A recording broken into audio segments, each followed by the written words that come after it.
Hello నమస్తే. శ్రీ విష్ణు నటించిన latest movie swag. ఈ మూవీ ఎలా ఉందో ఒక ముక్కలో తెలుసుకుందాం. శ్రీకృష్ణ హీరోగా తెరకెక్కిన స్వాగ్ లో ఆయన 5 గెటప్పుల్లో ప్రేక్షకుల్ని అలరించనున్నారట. ఆయన జంటగా హీరోయిన్ గా రీతూ చౌదరి నటించగా మీరా జాస్మిన్, సునీల్ ముఖ్య పాత్రలు పోషించారు. ఎండెప్త్ స్టోరీలోకి వెళ్లే ముందు ఈ వీడియోకి ఒక లైక్ ఇవ్వండి. అలాగే ఈ ఛానల్ ని సబ్స్క్రైబ్ చేసుకోండి. ఇక సుత్తి లేకుండా మ్యాటర్ లోకి వెళ్ళిపోదాం. ఇక పోలీస్ ఆఫీసర్ భవభూతి అనగా శ్రీ విష్ణు, తన భార్య రేవతి అనగా మీరా జాస్మిన్ ని ఒక సంఘటన వల్ల వదిలేసి వెళ్ళిపోవడంతో ఆడవాళ్ళంటే ద్వేషంగా మారిపోతాడు. ఆ సమయంలో అతనిపై లేడీ ఆఫీసర్ అతనికి కావాల్సిన పెన్షన్ ఫీఎఫ్ ఆపేసిన సమయంలో అతనిది స్వేగానికి సంబంధించిన వంశమని, అతనికి సంబంధించిన సంపద భద్రంగా ఉందని ఒక లెటర్ వస్తుంది. ఇక సోషల్ మీడియాలో ఎంప్లాయర్స్ అతను ప్రేమించిన అమ్మాయి దక్షిణ నగర్కర్ ని పెళ్లి చేసుకుందాం అనుకుంటే అతని తండ్రి ఎవరో తెలియదని ప్రశ్న వస్తుంది. ఇది కూడా ఒక వారసత్వ వంశానికి చెందిన ఒక లెటర్ వస్తుంది. అయితే ఆ సంపదను దక్కించుకోవాలంటే ఆ వంశానికి చెందిన గుర్తున్న పలక ఒకటి ఉండాలి. అది మగవాళ్ళని అసహించుకునే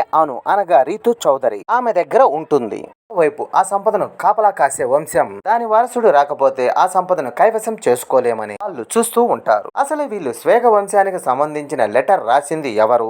భవభూతి భార్య ఎందుకు వదిలేసి వెళ్ళిపోయింది? అసలు సింగనాన్న ఎవరు? ఆ సంపద కథ ఏమిటి? ఆ సంపద చివరికి ఎవరికి వెళ్ళింది? అను దగ్గర స్వేగ వంశానికి చెందిన పలక ఎలా వచ్చింది? అసలు స్వేగ వంశం కథ ఏమిటి? ఇవన్నీ తెలుసుకోవాలంటే మూవీ చూడాల్సిందే. ఇక ఈ మూవీ ఎలా ఉందంటే కథ చాలా పెద్ద కథే. దానికి తోడు నాన్ లీనియర్ స్క్రీన్ ప్లే తో కలిపి అందంగా చెప్పటానికి డైరెక్టర్ అసిన్ గోలి 100% కష్టపడ్డాడు. ఇప్పుడు మాతృస్వామ్యం నుండి పితృస్వామ్యానికి ఎలా మారారు, ఆడ మగ సమానం అంటూ వాళ్ళతో పాటు విజ్రాలు కూడా ఉన్నారని చెప్పే కథ ఇది. దానికి వంశం అనే కాన్సెప్ట్, సంపదను చేజిక్కించుకోవాలనే పాయింట్ కథ చేర్చి ఎంటర్టైనర్ తో పాటు ఎమోషనల్ గా చెప్పాడు. ఇందులో ఏకంగా 4 కాలాల్లో జరిగే కథను చూపించాడు. ఈ సినిమాకి స్క్రీన్ ప్లే చాలా బలం. ప్రతి కథ, ప్రతి పాత్ర మొదలు ముగింపు వరకు అన్ని పర్ఫెక్ట్ గా రాసుకున్నాడు. సినిమాలో టైటిల్ జస్టిఫికేషన్ ఇవ్వటం కూడా కొసమెరిపే. ఇక ఫస్ట్ హాఫ్ అంతా భవన్ సింగ కథతో నడుస్తుంది. ఇంటర్వ్యూలో అదిరిపోయే ట్విస్ట్ ఇచ్చి సెకండ్ హాఫ్ పై హైప్ పెంచాడు.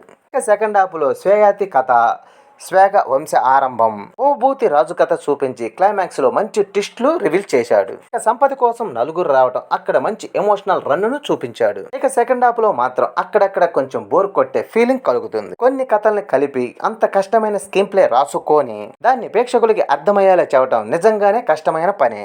ఈ విషయంలో డైరెక్టర్ ని మెచ్చుకోవచ్చు. సినిమా మొత్తం శ్రీ విష్ణు తన భుజాలపైనే మోసాడనే చెప్పొచ్చు.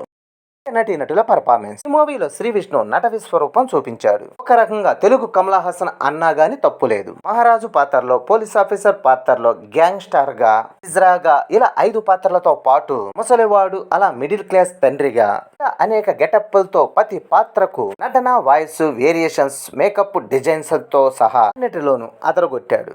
ఇక రీతూ వర్మ మహారాణిగా పెపినిస్ట్ పాత్రలో అదరగొట్టిందనే చెప్పాలి. చాలా కాలం తర్వాత మీరా జాస్మిన్ తెలుగు సినిమాతో రీ ఎంట్రీ ఇచ్చింది. ఇందులో మహారాణిగా, లెక్చరర్ గా చాలా మంచి పాత్ర చేసింది. ఇక రవిబాబుకు చాలా ఏళ్ల తర్వాత మంచి కామెడీ పాత్ర పడింది. ఇక మిగతా నటీనటులు వాళ్ళ పాత్రలో వాళ్ళు అదరగొట్టారని చెప్పాలి. ఇక సాంకేతిక విభాగానికి వస్తే ఈ సినిమాకి శ్రీ విష్ణువే కాకుండా స్క్రీన్ ప్లే, మ్యూజిక్ చాలా ప్లస్ అయ్యాయి. వివేక్ సాగర్ అద్భుతమైన బ్యాక్గ్రౌండ్ మ్యూజిక్ ఇచ్చాడు. బీజిఎంతో అయితే ఈ సినిమాని చాలా చోట్ల ఎలివేషన్ చేసింది.